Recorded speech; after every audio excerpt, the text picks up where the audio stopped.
প্রস্রাব করার পর আপনি কি বাথরুমে গেলে কখনো ফেনা হতে খেয়াল করেছেন? এটা কি স্বাভাবিক না কোনো গুরুতর রোগের লক্ষণ?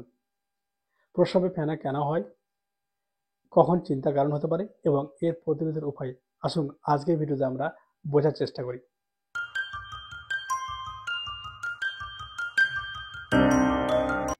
প্রথমে আমরা জানবো প্রস্রাবে ফেনা কেমন হয়। অনেক সময় আমরা প্রস্রাবে ফেনা হতে দেখি। এটা কোনো ক্ষেত্রে স্বাভাবিক হতে পারে, আবার কোনো ক্ষেত্রে গুরুতর কোনো স্বাস্থ্য সমস্যার ইঙ্গিত হতে পারে। কিন্তু কখন স্বাভাবিক আর কখন বিপজ্জনক? প্রথমে আমরা আসবো স্বাভাবিক কারণে।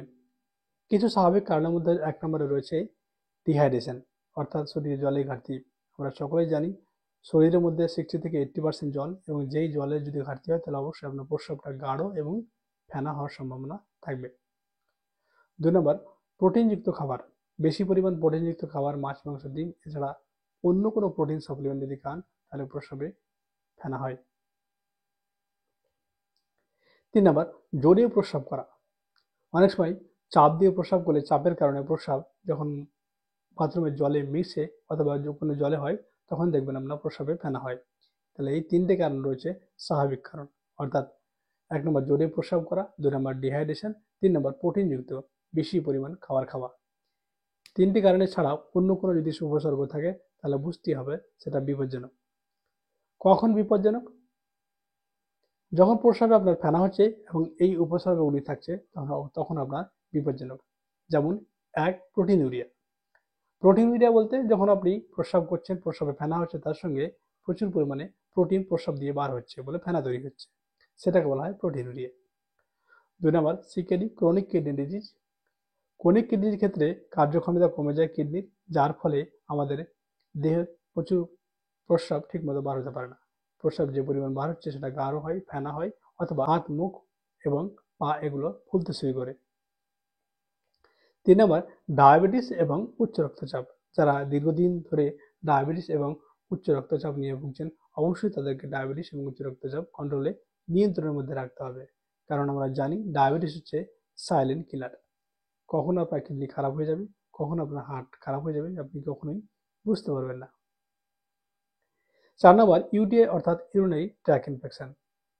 আমরা এটাও জানি যখন আমরা কোনো পেশেন্টের বা কোনো রোগীর ঘন ঘন প্রস্রাব বা প্রস্রাবে ফেনা হয় সবসময় আমরা রুটিন এক্সামিনেশন, মাইক্রোস্কোপি এক্সামিনেশন করতে দিই প্রস্রাবের।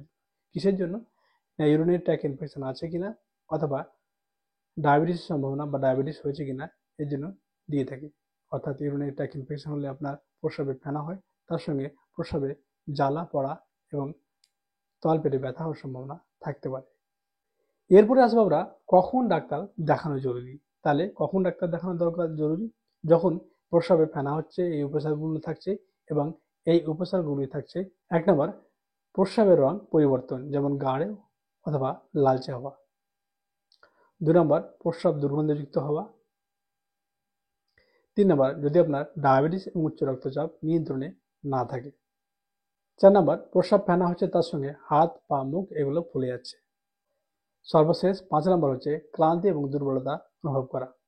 এই সমস্ত উপসর্গগুলি থাকে, অর্থাৎ প্রস্রাবে ফেনা হচ্ছে তার সঙ্গে এই উপসর্গগুলি যদি থাকছে তাহলে অবশ্যই আপনার চিকিৎসকের প্রয়োজন। এই সমস্ত লক্ষণগুলি কিডনি অথবা অন্য কোনো স্বাস্থ্য সমস্যার লক্ষণ হতে পারে। তার জন্য আপনাকে অবশ্যই regularly urine test, urine test বলতে ইউরিনারি রুটিন এক্সামিনেশন এবং microscopy examination, kidney function test অর্থাৎ ইউরিয়া এবং ক্রিয়েটিনিন, পারলে ইউরিনারি এসিয়া অর্থাৎ অ্যালবুমিন, ক্রিয়েটিন এবং রেশিওটা করিয়ে নেওয়া দরকার। এবার আসবো আমরা চিকিৎসা এবং প্রতিরোধে। ভালো খবর হচ্ছে বেশিরভাগই ক্ষেত্রে জীবনধারা পরিবর্তন করলেই সহজে আপনার এই সমস্যা থেকে মুক্তি পেতে পারবেন। কি কি টিপস ফলো করতে হবে? 1 নম্বর, পর্যাপ্ত পরিমাণ জল। আমরা একটু আগে বলেছি ডিহাইড্রেশনের জন্য প্রস্রাবে ফেনা হয়। ডেইলি 2.5 থেকে 3 লিটার জল আপনাকে পান করতে হবে যাতে করে ডিহাইড্রেশন দূর হয়। বিশেষ করে গ্রীষ্মকালে 3 লিটারের বেশি খাওয়াটা দরকার। 2 নম্বর, পর্যাপ্ত পরিমাণ ঘুম। 3 নম্বর, অতিরিক্ত পরিমাণ লবণ এবং অতিরিক্ত পরিমাণ প্রোটিনযুক্ত খাবার একটু অ্যাভয়েড করতে হবে। যখন আপনার প্রস্রাবে ফেনা হচ্ছে তখন এই ধরনের খাবার অ্যাভয়েড করা সবচেয়ে ভালো। 4 নম্বর, ডায়াবেটিস এবং উচ্চ রক্তচাপ নিয়ন্ত্রণের মধ্যে রাখতে হবে। আমরা বলেছি ডায়াবেটিস এবং এক ধরনের সাইলেন্ট কিলার। নিয়মিত ইউরিন টেস্ট এবং ব্লাড টেস্ট অবশ্যই করতে হবে। আশা করি এই ভিডিওটি আপনাদের জন্য উপকারী হয়েছে। প্রস্রাবে ফেনা নিয়ে আপনার যদি কোনো প্রশ্ন অথবা পরামর্শের প্রয়োজন হয় তাহলে অবশ্যই কমেন্ট সেকশনে জানাবেন। আমার এই ভিডিওটি ভালো লাগলে অবশ্যই লাইক এবং সাবস্ক্রাইব করতে ভুলবেন না। আজকে এখানে শেষ, পরবর্তী ভিডিওতে আবার দেখা হবে। সুস্থ থাকুন, ভালো থাকুন, ধন্যবাদ।